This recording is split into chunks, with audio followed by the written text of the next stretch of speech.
Welcome back. Today we are talking all things Palantir ahead of Palantir's Q2 earnings report on August 12th. So a few days until then, what are my thoughts? What do we need to look for as Palantir investors in this upcoming earnings report? Today I'm going to talk about the stock movement, previous earnings reports, the historical data there on previous quarter beats. I'll head over to Hypercharts and give you my official estimates for the quarter, and we'll dive into some more other financial numbers. In my opinion, this is a pivotal quarter for Palantir. Let's go.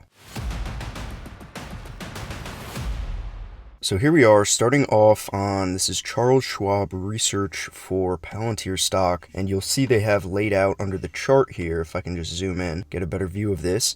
The earnings report, so actually the stock went public over here, hit a low of $8.90, and then after their first earnings announcement, which was the third quarter of 2020, we actually had a huge beat on EPS and sent the stock much higher, surpassing $20, traded sideways a bit. Then we had this crazy action around demo day, some Wall Street bets trading around the GameStop, AMC hype the first time around, and then the stock fell off. End of year, beginning of the next, the fourth quarter earnings report, which is also when we had a lot of insider selling for that first insider lockup that was heavily anticipated and much sold because of that. But another beat, as you'll see, so two back-to-back beats. The stock outperformed here and did not perform very well after Q4, but nevertheless, Palantir had a third beat. So far 3 beats for each quarter they have announced, and the stock did actually rally pretty well. This was coming off some very low lows, relatively speaking, in the first quarter of 2021. And then we've had the stock trade sideways. It went up and now it's down. That shouldn't be a surprise to anyone. But someone was asking me on Twitter why the stock hasn't moved recently. There hasn't really been a lot of news recently about how Palantir is doing. And the reason for that is government fiscal year actually runs from October 1st to September 30th of the next year. So why is that important? Well, anyone with a budget knows that you try and be conservative with your spending, but at the end of the year, at the end of the budget cycle, if you have leftover money, you can allocate that to any higher sort of investments or other purchases. So the idea being that before the budget cycle ends, if there is any money left over for commercial or government contracts, Palantir may actually be getting some of those in the next couple months. We're into August already, and then September. So I do think it definitely has been, the news has been a little dry recently for Palantir, but that's not to say that there won't be more contracts coming. I think we will definitely have to look out for that in the next few months or so, within the next 60 days to be exact, to see if that actually does have an impact. Just to wrap up thoughts here, if you were interested in any of the technicals, here's some analysis again from Schwab. It says Palantir appears to be improving within a long-term upward trend. That's the trend analysis, talking about the MACD histogram. And then for the momentum is actually bearish. But then back over on volume, the volume is bullish, suggests that buyers are more presently active than sellers. And lastly, on the volatility, the width of the Bollinger Band is extremely low. Not entirely sure what that means. That tends to precede major price breakouts, but not which direction those trends will take. So pretty much 2 positive indicators, 2 negative indicators. I'm not here for you if you're trying to trade Palantir, but just last thought on the stock here. If you're upset with the movement in the last 6 months or so, sure, negative 42%, that is incredibly bad if you did buy around the peak and initiated your position there, but you've had plenty of time to average down your position. Regardless, if you call yourself a long-term investor and are also concerned with the price action of a stock that you've held for the last 6 months, I very strongly think you should reevaluate your investing philosophies. That was the last thing I was going to say on the stock. So now let's get on to the earnings. This is some historical performance here. The first earnings report we had was Q3, a beat, as I said, by 7 cents a share. Very considerable beat, which is what sent the stock very high originally. And then another beat in Q4 and another beat in Q1. A very slight beat though. So pretty much the trend here is, from what I can tell, Palantir management is very conservative on their estimates. We've seen this even with their long-term estimates as well. They like to leave room for any sort of problems or issues they would run into, but also so that they can beat estimates and predictions and even their own guidance by a few percentage points, which is something I very much appreciate as a shareholder. I do like to see those beats. So we'll see if they're able to pull that out again. I'll show you my estimates in just a second. I'll show you my estimates right right now. So here we are on Hypercharts, Palantir's trailing 12-month revenue. These two numbers will get, or actually these three numbers will get updated very shortly. 1.21 billion, almost 3 times the revenue multiple, and 48.8% year-over-year growth. So here's how Palantir's been shaping up. Very solid, steady growth, driven by their contracts, commercial and government contracts. Here, in case you were unaware, that was when they went and they did their direct listing. A lot of costs involved with that, and stock-based compensation and such. So here we have the last 3 quarters or so, $289 million in revenue, and this is the figure I am most concerned with. Then 322 in Q4, then 341 in Q1. So I'll bring out my estimates. What I was looking for my estimate was actually an average of the growth for the gap here and the gap there, because the gap here is about 5.5% and the gap here is closer to 10%. So I went with around an 8% growth rate to see what we get. All right, so here I am looking at an estimate of $369 million for revenue, and I think that's a pretty fair estimate. Not much else to say on that until we hear from Palantir, but if they meet and exceed that, that would be a strong beat in my opinion. I think the consensus is probably around $360 million.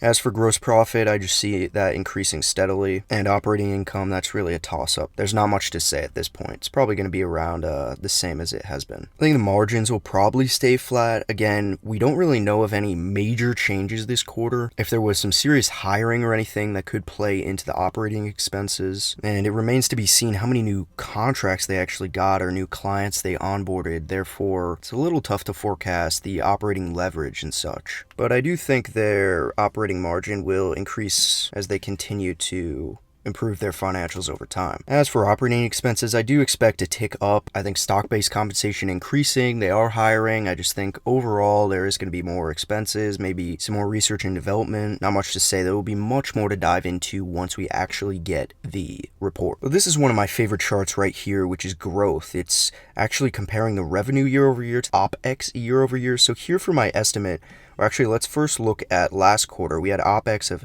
62% year over year and revenue of only 48.8%, which of course is awesome, but the operating expenses were growing much faster. I'm actually forecasting for there to be a crossover here, almost in the moving average between these two. So I think if we can get the revenue year over year to actually increase above the operating expenses year over year, that would be very bullish for my views on the company and how I think they are doing financially speaking. So I'm very much looking to see if that actually holds up with my estimates. So I'll just go back to this for a second. So Tom Nash, when I spoke to him, said he was expecting around $400 million roughly in revenue, which would be a huge beat. So just doing the math quickly, 400 divided by 341 is actually going to be 17% quarter over quarter. So I'm not sure they're going to be able to pull that off. Of course, I would love to see that. I don't see enough to be able to predict that yet. I don't know if they onboarded enough clients. I don't know the whole deal there. So I will be very much happily surprised if that actually comes to fruition. But I did want to actually point out something else. So if Palantir delivers on this $369 million, it actually will bump their trailing 12-month revenue by, I think, by $150 million. So that will bring their trailing 12-month to about $1.35 billion, which will actually, at the current share price, drop their revenue multiple under 30. So not anything considerable, but a big move if you're considering it just to be one quarter and what one quarter can do to the financials. So the lower that number goes, the less that people can say Palantir is overvalued. And I think, as we've seen with Tesla, especially more recently, Tesla put out some amazing numbers last quarter, and the stock has been on the lower end in the last 6 to 8 months or so. Anyway, all that to say, their multiples are actually decreasing because the stock is not increasing along with the strength of their financials, which, in my opinion, presents a buying opportunity. So I hope we see that with Palantir. Palantir stock may increase, or their financials may increase and the stock may stay stagnant. Either way, that's a great thing for us shareholders. Long term, I should say. So again, when I was talking to Tom Nash, he said he was forecasting $1.5 billion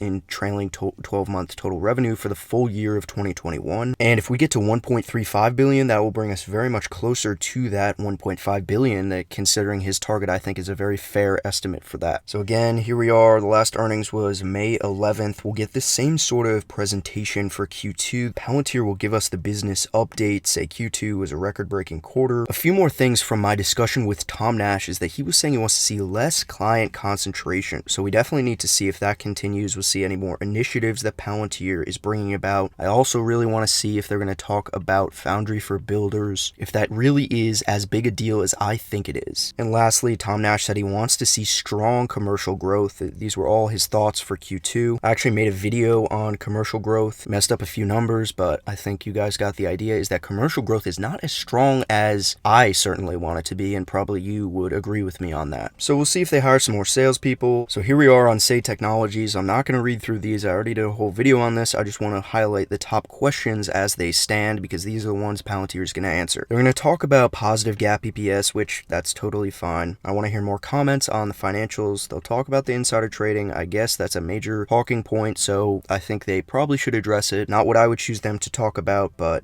it's fine. Talking about PR presence, I think Palantir does a good amount of PR. I know people think that Palantir doesn't do PR, but I'm not entirely sure where they're living because I see plenty of it. Footprint in cybersecurity, we already looked at that. Not entirely sure how they're going to answer that question, but it's good to get them thinking about that sort of stuff in a high level. Increasing contribution margin, I definitely want them to talk about that, how they see themselves in the economy compared to other sorts of companies. Stock buybacks, yeah, we'll see if they even bother with that one. It'd be nice to hear their updated thoughts on SPACs. Maybe they'll give an answer to why they think they're a great company to be invested in, but I actually think CARP has made it clear they don't want the scrutiny, they don't want people investing and then putting pressure on the company. The company's just going to do what it can. They're going to be the best they can be. And you can choose to invest or not. That's up to you. Yeah, we kind of went through a lot of these. I'm not actually totally enthused with all of them.